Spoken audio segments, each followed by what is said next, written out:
everything have been searched, and there is no suspicious thing they have found on them. They have the citizenship of India and everything is found correct.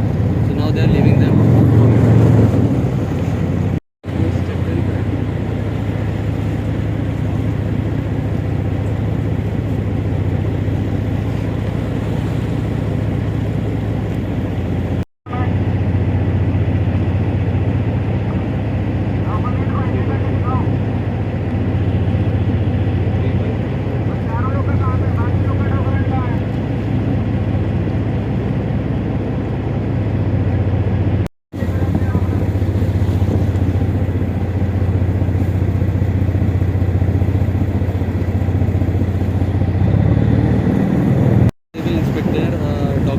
Their fishing pass, the individuals, this thing of Aadhaar card, individual Aadhaar cards, and the seaworthiness certificate of the boat. All these documents they will search during the initial process.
Gathered here to give you a small brief on the Exercise Sea Vigil.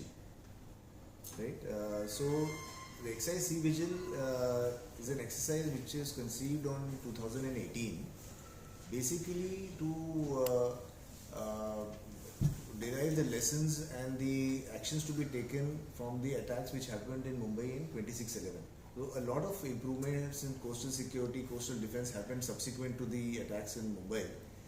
To take it forward in a coordinated manner all across the country, the Exercise Sea Vigil was envisaged. The first one exercise happened in 2018, and presently the fourth edition of this exercise is in progress.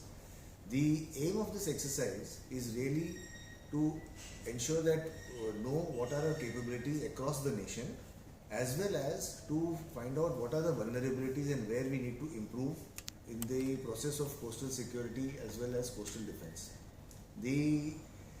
One of the other aims of this exercise is also to generate a lot of consciousness on coastal security in our population, for which reason we have this time employed both children from Scouts and Guides as well as NCC cadets. A program for fishing community interaction is always ongoing throughout the year. That has also been intensified for this particular exercise. One more fact about this exercise is that it is being conducted in two phases. The first phase commenced from 12th of November and was in progress till yesterday 19th, in which a joint team was made under the leadership of Navy with people from Coast Guard, the Coastal Security Police, IB, as well as the fisheries and other coastal security agencies, and this joint team went across to both South and North Goa to various positions which are the coastal security nodes, such as the fish landing points, the ramps, the coastal security police stations, and carried out a realistic evaluation as to what is our capability and where we lack, where we need to improve. This audit is going to be very helpful in finding out what we need to do in the future. Subsequent to this audit, starting today from 0800, the actual exercise has started, which is going to be in force for about 36 hours and will finish late evening tomorrow, in which we have a realistic simulation of the coastal security threat and there will be people who are going to act as infiltrators, and there will be attempt to catch it using the coastal security organization which we have.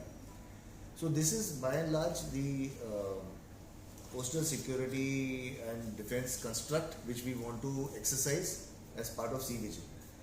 Another interesting fact about Exercise Sea Vigil is that we have this time is going to be the largest exercise comprising all over the country, all coastal states and island territories, and more than 6 ministries and more than 21 organizations, agencies are involved in it at right from New Delhi downwards to the states and down to the last man on the ground. So this is in a nutshell the Exercise Sea Vigil, and we hope that through the media we will gain further consciousness on the local populace about the coastal security aspects and the importance of coastal security for the country. Thank you. Previous experience, what kind of gaps you have been able to identify till now, and what is the where are you taking this forward from there? Yeah. So as you're aware that the surveillance is the most important thing in coastal security. We have established a coastal radar network after the 26/11 incident. So a lot of improvement has happened in the process of surveillance and knowing what all is happening across in the water.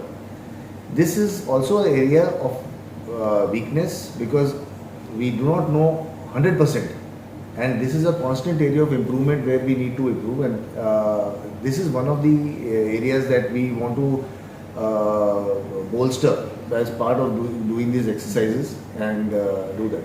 For this reason, the entire fishing community is our eyes and ears, and we carry out fishing community interactions to kind of sensitize them with what is going to happen and to be more security oriented. So if they notice something, they become our eyes and ears, and then the organization takes place. So which are the area you think that the most sensitive area in the entire coastal area? Yeah, so what we do is that we get a list of vulnerable areas and vulnerable points from the state government. We also have our own. These areas are naturally defended. For example, let us take the case of Vasco. We have got the port here, we have the airport here. Obviously, they are very sensitive areas. CISF is already deployed in these areas. So such areas which are sensitive and vulnerable and important have already been given a lot of security and defense from the police. The importance is that is there sufficient protection to them for an infiltrator who is going to come from the sea route. This is what really we are checking. There are a large number of these VAs, VPs as we call them in the state of Goa. We have them, we have a list of them. These all are very well defended by the respective agency who is in charge of protecting them. However, there are always areas which need to be tested, and this is the aim of this exercise, to find out how good we are, and as well as if there are some vulnerabilities, where do these lie. What we saw in Mumbai was small teams of infiltrators coming in pretending to be fishermen. What's the red team size today? So that's an operational question, and I don't want to disclose that. However, it is very realistic. The red team is also very realistic to a real life situation, and they have also been briefed and given some intelligence so that they know exactly what the blue side is going to do, so that they are able to infiltrate.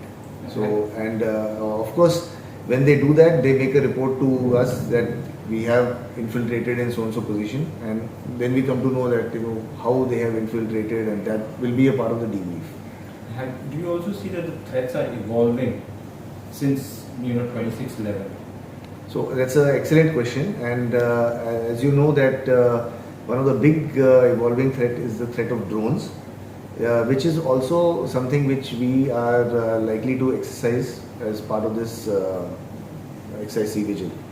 However, the actual drones which are capable of causing great damage, which we are seeing in the world today, We are not going to simulate those. We have smaller drones which we are going to simulate. Our basic intention is to find out whether the community is alive to seeing an unnatural object or unfamiliar object and makes a report, because that is the start point of the defense or security apparatus. So review is required, like for entire India, because we have seen the Bangladesh refugee thing and all those things. That Bengal ki Khari is the sensitive area has become so.